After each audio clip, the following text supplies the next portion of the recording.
বন্ধুরে আমার, জিকির হলো জান্নাতের মেহমানদের জন্য জান্নাতি ফল। বলতেছিলাম নামাজ হলো আল্লাহর জিকির। আপনার আমার প্রাণের নবী ওই মেরাজে গিয়ে আপনার আমার জন্য শ্রেষ্ঠ জিকির নামাজ বন্ধু নিয়ে এসেছে। নামাজ মুমিনের জন্য মেরাজ হয়ে যায়। নামাজ মানুষের জীবনের গুনাহগুলো থেকে মুক্ত করে। কথা কয় না? নামাজ জান্নাতের চাবি। নামাজ ও জিকির। ওই যে আমাদের দেশ থেকে, পৃথিবীর বিভিন্ন দেশ থেকে মক্কা মদিনায় যায় হজ করার জন্য, ওই হজ ও জিকির বন্ধু, যেটা একই জায়গায় দাঁড়িয়ে বসে সম্পূর্ণ করা হয়, এটাকে বলা হয় জিকিরের জলসা। বিভিন্ন জায়গা পরিদর্শন করে যে আমলটা সম্পূর্ণ করা হয়, ওটাকে বলা হয় জিকিরের জলস। যেমন হজ করতে যারা যায় তারা জিকিরের জলস করে, নামাজ পড়তে যারা আসে তারা জিকিরের জলসা করে। আজকে মাহফিলে যারা এসেছেন তারাও করতেছেন জিকিরের জলসা। বন্ধুরে আমার, আমার দিকে তাকান। জিকির করলে লাভটা কেমন হবে? আপনি আমি বাঁচার জন্য এসেছি, বাঁচার জন্য রাস্তা খুঁজতে এসেছি। হাদিস শরীফের মধ্যে এসেছে বন্ধু। তার আগে বলবো সূরা আনকাবুতের মধ্যে আল্লাহ বলেছেন ইন্না সলাতা তানহা আনিল ফাহশাই ওয়াল মুনকার। আল্লাহ রাব্বুল আলামিন বলেছেন নামাজ মানুষকে খারাপ কাজ থেকে বাঁচিয়ে রাখে, অশ্লীল কাজ থেকে বাঁচিয়ে রাখে। হাদিস শরীফের মধ্যে এসেছে জিকির নামক, নামাজ নামক যে জিকিরটা, আল্লাহর হাবিব বলেছেন আসসালাতুল খামস ওয়াল জুমআতু ইলাল জুমআ ওয়া রমাদানু ইলা রমাদান মুকাফফিরাতুল লিমা বাইনাহুন্না ইযা তুনিবাতিল কাবাইর। আমার নবী, আপনার নবী, দু জাহানের বাদশা নবী, তিনি বলে দিয়েছেন বন্ধু মজাটা শুধু নিয়ে যান। আমার নবী বলেছেন সালাতুল খামস, 5 ওয়াক্ত নামাজের কথা তিনি বলেছেন। বন্ধুরে আমার, ফজর থেকে জোহর পর্যন্ত গ্যাপ আছে না নাই? আসর থেকে জোহর থেকে আসর, আসর থেকে মাগরিব, মাগরিব থেকে ঈশা, গ্যাপ আছে না নাই? আল্লাহর হাবিব সরকারে মদিনা তিনি বলে দিয়েছেন আপনি আমি যদি সুন্দর করে যদি নামাজ 5 ওয়াক্ত পড়তে পারি, মাঝখানের গ্যাপের অপরাধগুলো মাফ হয়ে যাবে। অল জুমআতু ইলাল জুমআ, এক জুমা থেকে আরেক জুমা যে একটি সপ্তাহের গ্যাপ আছে, দুই দিকের জুমা নামাজ সুন্দর করে পড়ার কারণে ও বন্ধু তখন কি হয়ে যাবে? আপনার একটি সপ্তাহের গুনাহ মাফ হয়ে যাবে। ওয়া রমাদানু ইলা রমাদান, এক রমজান থেকে আরেকটা রমজানের মাঝে গ্যাপ আছে না নাই? এক রমজান থেকে আরেক রমজান। আমি আপনাদেরকে বলি 360 দিনে ধরেন এক বছর। কত দিনে? 360 দিনে এক বছর বন্ধু। 360 দিনে যখন এক বছর হয়, এই বছরে 30 দিন, ওই বছরে 30 দিন, 60 দিন আমরা রোজা রাখলাম, আরো বাকি আছে সমান 300 দিন। কত দিন? আমার নবী ও বদরপুরের ভাই, আমার বাবারা, আমার মা বোনদেরকে ডেকে ডেকে বলবো গো, হৃদয়ের জানালা খুলে তোমরা সবাই শোনো। আমার নবী, আপনার নবী, দু জাহানের বাদশা নবী, রাহমাতাল লিল আলামিন নবী, নবীদের নবী, যার নাম আল্লাহ নিজে রেখেছেন হাবিবুল্লাহ। আমার নবী বলে দিয়েছেন উম্মত নিয়ামতের খবর শোনো গো।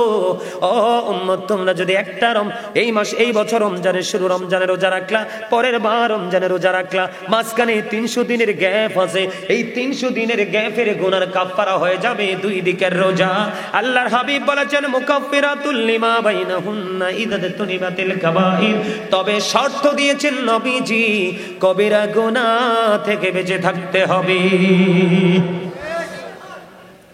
তাহলে জিকিরে লাভ আছে না নাই? এখন কি শীত চলে না গরম চলে? ঠান্ডা না গরম? কথা বলেন না। এই বদরপুরের আশেপাশে যত গাছ আছে, শীতের দিনে গাছের পাতা ঝরে পড়েনি?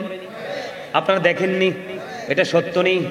ও বন্ধু, জিকিরের পাওয়ার, জিকিরের ফজিলত, জিকিরের মর্যাদা বোঝানোর জন্য বলেছি আমি আপনাদেরকে। বন্ধুরে আমার, নবীজি হযরতে আবু যর রাদিয়াল্লাহু তাআলা আনহু থেকে হাদিস কানা বর্ণিত, আমার নবী, আপনার নবী, দু জাহানের বাদশা নবী, তিনি বলে দিয়েছেন, তিনি শীতের দিনে বন্ধু বের হলো, বের হওয়ার পরে দেখলেন গাছের পাতাগুলো বিরামহীন ভাবে ঝরে ঝরে পড়ছে। তখন তিনি গাছের ডাল ধরলেন, ধরার পরে আবু যরকে একটা ডাক দিলেন। আবু যর উত্তর দিলেন লাব্বাইকা ইয়া রাসূলুল্লাহ, আমি হাজির। এবার যখন নবীজিকে নবীজি ডাক দিলেন, ও বন্ধু আবু যর হাজির হয়ে গেল। আমার নবী বললেন, রে আবু যর, তুমি নজর দিয়ে চাইয়া দেখো, শীতের দিনের কারণে, শীতের কারণে গাছের পাতাগুলো যেমনি শুষ্ক হয়ে ঝরে ঝরে পড়ছে, আল্লাহর বান্দাগুলো, আখিরে নবীর উম্মতগুলো যখন নামাজ নামক জিকিরের মাধ্যমে এই সুন্দর কপাল যখন আল্লাহর কুদরতি কদমে লাগায়া দেবে, ওই শীতের দিনের গাছের পাতার মতো তার জীবনের গুনাহগুলি ঝরে পড়ে যাবে। তাহলে জিকিরে লাভ না লস? আরো জোরে বলেন না, জিকিরে লাভ না? আমার নবী, আপনার নবী বলেছেন, তোমার বাড়ির আঙিনায় যদি একটা পুকুর থাকে বা জলাশয় থাকে, ওটার মধ্যে যদি তুমি দৈনিক 5 বার যদি গোসল করো, তোমার গায়ে ময়লাও থাকবে না, দুর্গন্ধও থাকবে না। ঠিক কিনা বলেন? হাদিস শরীফ থেকে বন্ধু।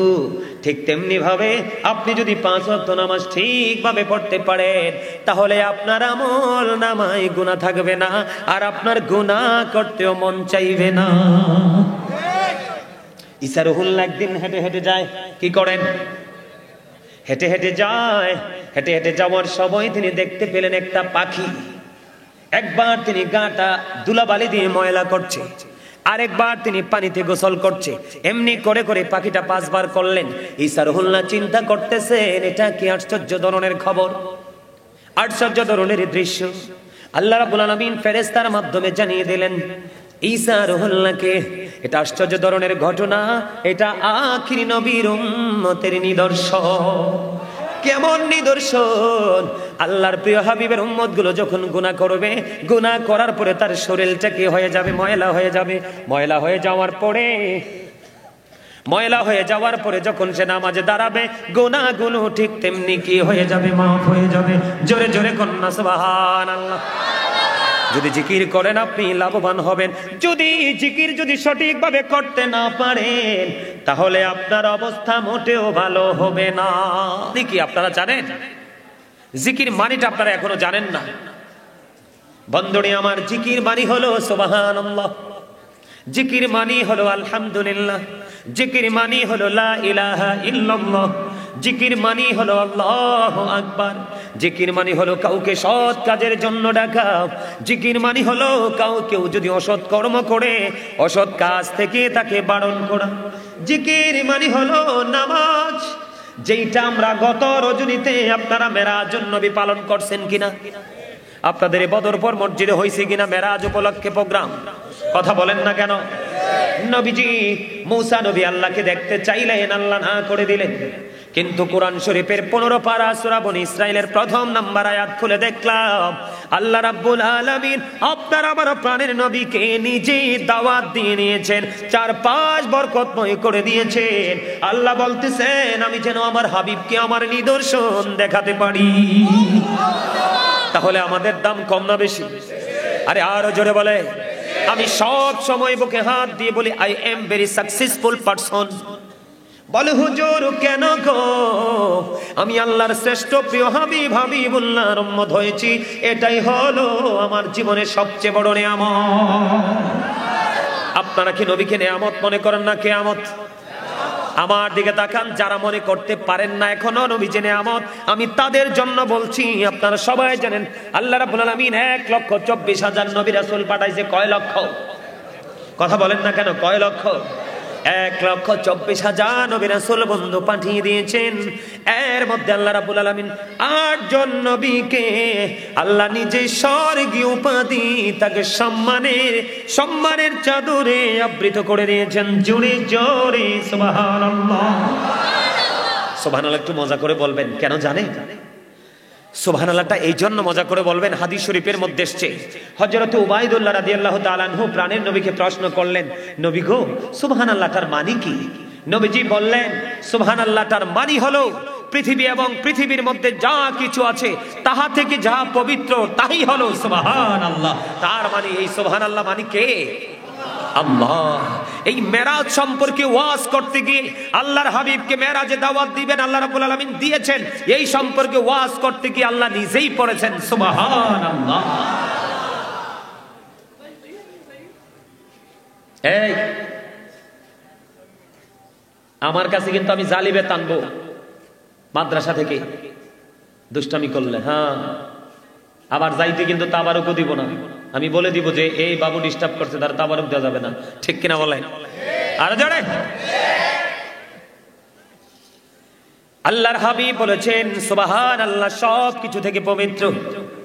আমার আপনার প্রাণের নবী আরো বলেছেন, তোমরা যখন জান্নাতের বাগানে যাওয়া আসা করো, তখন তোমরা জান্নাতের বাগান থেকে ফল খেয়ে নিও। ইয়া রাসূলুল্লাহ, ইয়া হাবিবাল্লাহ, নবী গো, জান্নাতের বাগান থেকে ফল খেয়ে নিব, এই ফলটা কি? আবার নবী বলে দিয়েছেন সুবহানাল্লাহ আলহামদুলিল্লাহ লা ইলাহা ইল্লাল্লাহ সুবহানাল্লাহ আলহামদুলিল্লাহ লা ইলাহা ইল্লাল্লাহ লা ইলাহা আরশ কুরসি লৌহ কলম সৃষ্টি জাহান ওসিলা, আরশ কুরসি লৌহ কলম সৃষ্টি জাহান ওসিলা, নিজে আল্লাহ খুশি হইয়া নাম রাখলেন হাবিবুল্লাহ সুবহানাল্লাহ ইল্লাল্লাহ সুবহানাল্লাহ আলহামদুলিল্লাহ ইল্লাল্লাহ লা ইলাহা লা ইলাহা লা শাহাদাতের বাণী ঠোঁটে আসিলেন কামলিওয়ালা, শাহাদাতের বাণী ঠোঁটে আসিলেন কামলিওয়ালা, মক্কাতে ফুটিল রবি নূরে মিন নূরে আলা, সুবহানাল্লাহ আলহামদুলিল্লাহ লা ইলাহা ইল্লাল্লাহ মুহাম্মাদুর রাসূলুল্লাহ সাল্লাল্লাহু আলাইহি ওয়াসাল্লাম। জোরে জোরে বলেন আলহামদুলিল্লাহ। এই চিকন আলী, তোমার সমস্যা কি? আরে তুমি আমারে ফাঁকি দিতে পারবা না, আমি দীর্ঘদিন টিচার। আমি একজন টিচার, শুধু বক্তা না। আমার স্টুডেন্ট, আমার ছাত্র ছাত্রীর বাচ্চা কাচ্চা তোমার মতো। আমি যে তোমার শুরুতে বলছি যেখানে কথা বলা যাবে না, যদি ভালো না লাগে, আমাকে ভালো না লাগতেই পারে, এটা তোমার পার্সোনালিটি। আমি বলছি না যে আমাকে সবার কাছে ভালো লাগবে, যার ভালো লাগবে না, যদি ভালো না লাগে, যদি তুমি সহ্য করতে না পারো, ওলে ভালো চুপচাপ বসবা, নাইলে চলে যাবা, তাবারুকের সময় আসবা। সোজা কথা, কি বলেন? ঠিক আছে রে আমার কথা? এটা জান্নাতের বাগান। এই আমার দিকে তাকাও। আল্লাহ রাব্বুল আলামিন বলেছেন আল্লাযীনা আমানু, যারা ঈমান এনেছে, ওয়া কানু ইয়াত্তাকুন, এবং তাকওয়া অবলম্বন করেছে, লাহুমুল বুশরা, তাদের জন্য সুসংবাদ, ফিল হায়াতিদ দুনিয়া, দুনিয়ার জীবনে, ও ফিল আখিরা, এবং পরকালের জীবনে। তুমি শুধু ঈমানদার হলে চলবে না। আল্লাহ বলেছেন ইউ ফিয়ার মি, তোমরা আমাকে ভয় করো। আল্লাহ তোমাকে ভয় করলে লাভটা হবে কি? আল্লাহ বলেছেন আল্লাহ উইল ফরগিভ ইউ, আল্লাহ বলেছেন তোমার জীবনের সব গুনাহ মাফ করে দিবে। এখানে কি আপনি গুনাহ মাফের জন্য আসছেন না গুনাহ যুক্ত করতে আসছেন?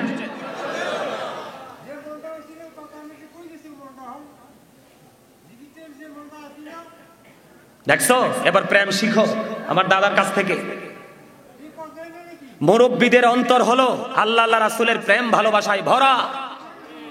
বর্তমান প্রজন্মের ম্যাক্সিমাম যুবক যুবতীর অন্তর হলো হিংসা, নোংরামি আর আত্মগরিমায় ভরা। ঠিক কিনা বলেন? আমি আজকে আপনারা আমাকে ভালোবাসেন বা না বাসেন, আমি একটা কথা বলে যাই, আজকে এই মুরব্বী মানুষগুলো যখন এই পৃথিবী ছেড়ে চলে যাবে, মনে রাখবেন এই পৃথিবীটাকে, বাংলাদেশটাকে বেশি দিন আপনারা টিকিয়ে রাখতে পারবেন না। তার কারণ হলো বাংলাদেশের যুবক যুবতীদের মাথা থেকে পা পর্যন্ত ইহুদিদের কালচার একবারে গ্রাস করে ফেলেছে। কি মনে করেছেন চুল কাটার স্টাইল ইহুদি স্টাইল, কথা বলার স্টাইল ইহুদিদের স্টাইল, পোশাক পরার স্টাইল ইহুদিদের স্টাইল। রাস্তায় একটা মুরব্বি দেখলে এখনকার ছেলেরা সালাম দেয় না। রাসূলের কোনো আদর্শ নেই। রাসূলকে তোমার জীবন থেকে আউট করবে, তুমি দুনিয়া এবং আখিরাতে তুমি ধ্বংস হয়ে যাবে। তুমি কি মনে করেছো? আমার দিকে তাকান, আমি এখানে ওয়াজ করতে আসছি, আমি ভালোবাসবো, শাসনও করব, মেনে নিতে পারবেন? কখনো মিষ্টি আলোচনা করব, কখনো আবার শক্ত ভাষায় শাসন করব, কারণ একজন টিচারের কাজ হলো কখনো তাদেরকে, ছাত্রদেরকে ভালোবাসা। আপনারা কি মনে করেন জানি না, আপনারা আবার বাবার বয়সী, দাদার বয়সী, আপনারা আমি যতক্ষণ থাকবো ততক্ষণ পর্যন্ত আপনারা সবাই আমার ছাত্র। বিশ্বাস করেন না এটা? আপনারা আমাকে মনে করতে হবে যে টিচার, তখন আপনারা এখান থেকে কিছু নিয়ে যেতে পারবেন। আপনারা যদি মনে করেন আই এম এ হিরো, তাহলে এখান থেকে জিরো হয়ে যাবেন। আর যদি মনে করেন আই এম এ জিরো, আমি বলবো ইউ আর গ্রেট এভরিবডি। এখান থেকে সফল হয়ে যাবেন। আমি চ্যালেঞ্জ করে বললাম, কেন জানেন? আল্লাহ রাব্বুল আলামিন বলেছেন পৃথিবীর বুকে যত মানুষ আছে এর মধ্যে আল্লাহকে যদি সত্যিকারের ভয় করে তাহলে হক্কানি আলেমরা। আল্লাহ বলেছেন ইন্নামা ইয়াখশাল্লাহা মিন ইবাদিহিল উলামা। আল্লাহ বলেছেন পৃথিবীর মধ্যে আল্লাহকে যদি ভয় করে তারা কারা? আলেমরা। আর তোমরা সাধারণ মানুষ। আলেমরা তোমাদের জন্য নিয়ামত, তবে সব আলেম নয়। আল্লাহ রাব্বুল আলামিন বলে দিয়েছেন, আমি কিন্তু বানিয়ে কথা বলার নাটক পাঠক করার অভ্যাস নাই। আল্লাহ রাব্বুল আলামিন বলে দিয়েছেন join with my dear people, come to my paradise. আল্লাহ বলেছেন ফাদখুলি ফি ইবাদি ওয়াদখুলি জান্নাতি। আল্লাহ বলেছেন আমার প্রিয় লোকেদের সাথে যুক্ত হও, যারা আমার গোলামিতে কন্টিনিউ নিয়োজিত থাকে ওই সমস্ত বান্দাদের সাথে যুক্ত হও। কাম টু মাই প্যারাডাইস ওয়াদখুলি জান্নাতি, আমার জান্নাতে চলে আসো। আলেমরা হচ্ছে তোমাদের জন্য নিয়ামত। আল্লাহ রাব্বুল আলামিনকে জিজ্ঞেস করা হলো, আল্লাহ আপনি যখন খুশি হন তখন কি করেন? কয় পৃথিবীতে বৃষ্টি দেই। আল্লাহ আপনি যখন খুশি হন। আবার প্রশ্ন করা হলো কি করেন? কয় পিতা মাতার কোল জুড়ে পাঠাই কন্যা সন্তান। আল্লাহ আপনি যখন খুশি হন কি করেন? তৃতীয় প্রশ্ন। আল্লাহ রাব্বুল আলামিন বলে আমি যখন খুশি হই তখন কারো বাড়িতে মেহমান পাঠিয়ে দিই। আমি কি আজকে আপনাদের বাড়ির মেহমান না? মেহমানের দোয়া 100% কবুল হয়, মুসাফিরের দোয়া 100% কবুল হয়। আপনাদের কি দোয়ার দরখাস্ত আছে না? অনেক মানুষ সিরিয়াল ধরে, হুজুর আমার জন্য দোয়া করবেন, বাবার জন্য দোয়া করবেন। আমাকে একটু সুন্দর করে আপনাদেরকে বোঝানোর সুযোগ দেন প্লিজ। একটু শুধু কথাগুলো শোনেন যে আসলেই আমরা কোথায় আছি এবং কোথায় যাব। আমার দিকে তাকান। আমরা এখানে অনেক মানুষ। আমি এসে মুরব্বীকে বলছিলাম মানুষ তিনাই ওয়াজ করবো কার কাছে? হুজুর আপনি ধরেন, দেখবেন মানুষ চলে আসবে। সুবহানাল্লাহ বলেন না? আসলে কথাটা আল্লাহ কবুল করছেন, অনেক মানুষ হয়েছেন। আমি খুশি হয়েছি, আরো খুশি হব আপনারা যখন প্রাণ খুলে কথাগুলো শুনবেন। তার আগে আপনাদেরকে একটা প্রশ্ন করে নেই। এই যে আমি ছোট্ট করে সুবহানাল্লাহ জিকিরটা করলাম, এই জিকিরে আপনারা কে কে খুশি হয়েছেন? যাই হোক, যারা খুশি হন নাই তারা হাত তোলার দরকার নাই, কারণ যার মুখে একটা অন্তরে একটা সেও মুনাফিক। হাত নামান। এখন আপনি খুশি হন নাই কিন্তু সবার তালে হাত তুলছেন, তাইলে এই হাত তোলার কোনো দরকার? মুনাফিক অত্যন্ত ভয়ঙ্কর, বেঈমান কাফের চেয়েও খারাপ। কি আমি বলি সংজ্ঞাটা দেই আপনাদেরকে। হাদিস শরীফে দুইটা দিক, আমার দিকে তাকান। আল্লাহ রাসূল বলেছেন বিলিভার্স লাভ দ্য প্রফিট। ইমানদাররা নবীকে ভালোবাসবে। Hypocrites don't love the profit. মুনাফিকরা নবীকে ভালোবাসবে না। আল্লাহ রাব্বুল আলামিন মুনাফিক সম্পর্কে ওয়াজ করতেছেন। আল্লাহ বলতেছেন ইন্নাল মুনাফিকিনা ফি দারকিল আসফালি মিনান নার। আল্লাহ রাব্বুল আলামিন বলতেছেন the hypocrites will be in the lowest place of hell. মুনাফিকরা জাহান্নামের একেবারে সর্বনিম্ন জায়গায় থাকবে। আওয়াজ তুলে বলেন না নাউজুবিল্লাহ। সম্মানিত উপস্থিতি, আমি যে আলোচনাটা করতে চেয়েছিলাম সেটা আমি পরে করব। তার আগে আপনাদেরকে আমি শুধু একটুখানি বুঝাই। এই যে আমরা এখানে সবাই তো মানুষ, এক কথায় সবাই আলাদা আলাদা মানুষ না? আমরা বাঙালি, বাংলা ভাষায় আমরা একজন আরেকজনকে মানুষ হিসাবে চিহ্নিত করেছি, করছি কিনা? আমরা মানুষ। আমরা যদি ইংলিশে বলি কখনো বলা হয় ম্যান, আবার কখনো বলা হয় পারসন। আমরা যদি আল্লাহর কোরআনের ভাষায় বলি, আল্লাহ কখনো বলেছেন ইয়া আইয়ুহান নাস, আবার কখনো বলেছেন ইয়া আইয়ুহাল ইনসান। তার মানে ওয়ার্ড, সবগুলো ওয়ার্ডের মিনিং কিন্তু একটাই, মানুষ। এই মানুষটা কোন মানুষটা? আমার দিকে তাকান, একটু খেয়াল করেন।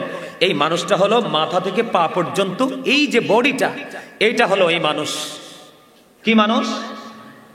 আর এই মানুষটাকে যে মানুষটা পরিচালনা করছে, এই মানুষটা থাকে ভিতরে। কোথায়? ভিতরে। এই মানুষটা কিভাবে আপনার আমার মাঝে এসেছে এটা সৃষ্টির কাছে চির অজানা। আবার কোন দিন কোন অবস্থায় soul say the soul is the order of my Lord. আল্লাহ বলেছেন কওলির রূহু মিন আমরি রব্বি, first tense, present tense, future tense. একদিন রুহুটা ছিল আলমে আরোহায়, রুহের জগতে, তার মানে আল্লাহর আরশের চারপাশে। আর আপনার আমার বডিটা ছিল বাবা মায়ের মাঝে। কথা বুঝে নিবেন, কার মাঝে? মানুষের বডিটা তৈরি, একটা মানুষ হওয়ার জন্য গুরুত্বপূর্ণ তিনটা জিনিস বেশি গুরুত্বপূর্ণ। কয়টা? একটা হলো হাড়, আরেকটা হলো গোস্ত, আরেকটা হলো রক্ত। এর মধ্যে একটা মানুষ যখন তৈরি হয় মায়ের উদরে, মানুষটা যে হাড় তৈরি হয়, এই হাড়ের উৎসটা আছে বাবা থেকে। কার থেকে? বাবা থেকে। গোস্ত এবং রক্ত, এই দুটো জিনিস আছে মা থেকে। গুরুত্বপূর্ণ তিনটা জিনিস মিলে। গোস্ত না থাকলে, শুধু হাড় থাকলে আমরা তারে মানুষ বলবো নি, আমরা বলবো কঙ্কাল। আমরা তো এমনিতে বলি না কঙ্কাল। আমার কথা বোঝেন, বাবা মায়ের মাঝে আপনার আমার বডি আর রুহু কোথায়? রুহের জগতে। তখন কি আপনি আমি মানুষ ছিলাম? আপনি আমি মানুষ ছিলাম না। কখন মানুষ হলাম? যখন মায়ের উদরে আপনার আমার বডিটা তৈরি হলো, তখন কিন্তু রুহের জগৎ থেকে আপনার আমার রুহুটা যখন মায়ের উদরে আপনার আমার মধ্যে চলে আসলো, তখন আমি মানুষ রূপে পৃথিবীতে আসলাম। আসার পরে 7 দিনের দিন মাথার চুল কাটলো না? মাথার চুল কাটলো। তারপরে আপনার নাম রাখলেন। পুত্র সন্তান হলে 2টো ছাগল দিয়ে আকিকা, মেয়ে হলে 1টা ছাগল দিয়ে আকিকা দিলেন। এই নাম রাখার পরে আমরা এই পর্যন্ত চলে আসলাম। আরেকদিন যখন আপনার আমার মাঝে দেহের মধ্যে কি আছে? রুহুটা আছে। তখনও কিন্তু আব্দুর রহিম বলে সবাই ডাকবে না? যখন আরেকদিন আল্লাহ রাব্বুল আলামিন অর্ডার করবে আপনার আমার মৃত্যুর সময় হয়ে যাবে, তখন কি হবে? তখন কিন্তু আবার আজরাইল এসে আপনার এই দেহ থেকে আসল মানুষটাকে নিয়ে যাবে। তখন আপনার আমার নামের আগে একটা শব্দ যুক্ত হবে, মরহুম। তখন কিন্তু আপনি আমি আবার মানুষ নাই।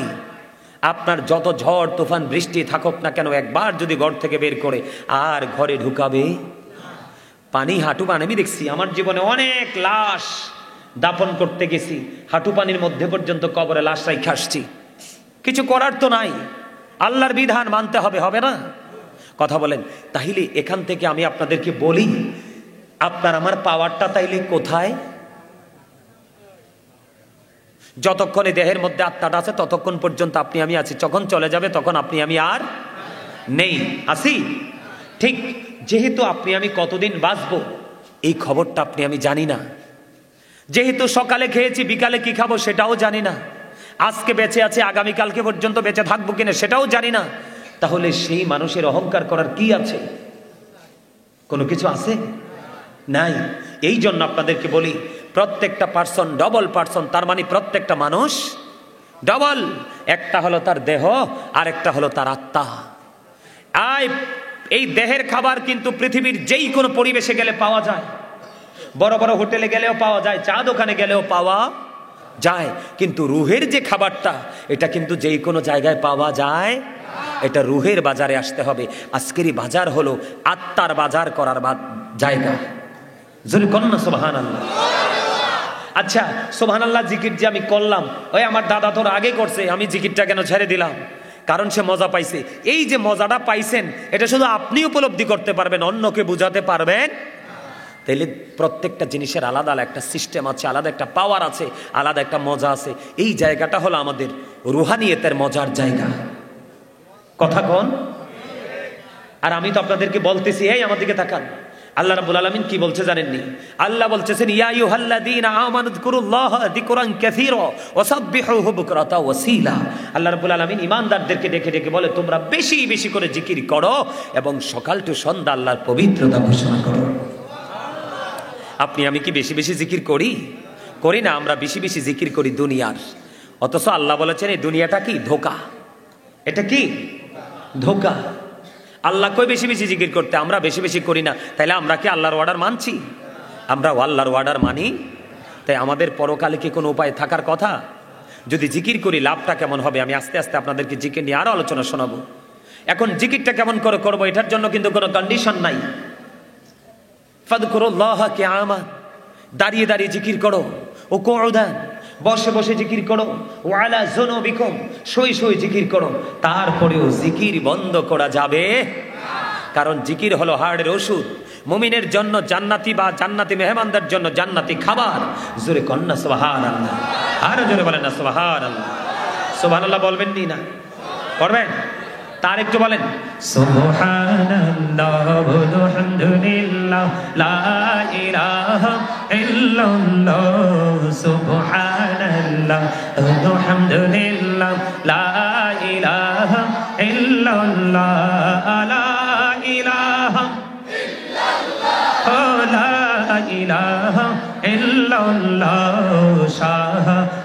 তেরি বাণী ঠোঁটে আসিলেন কামলি বলা মকতে ফুটিল রবি নোরে মিন্ন রে আলা সুবহানাল্লাহ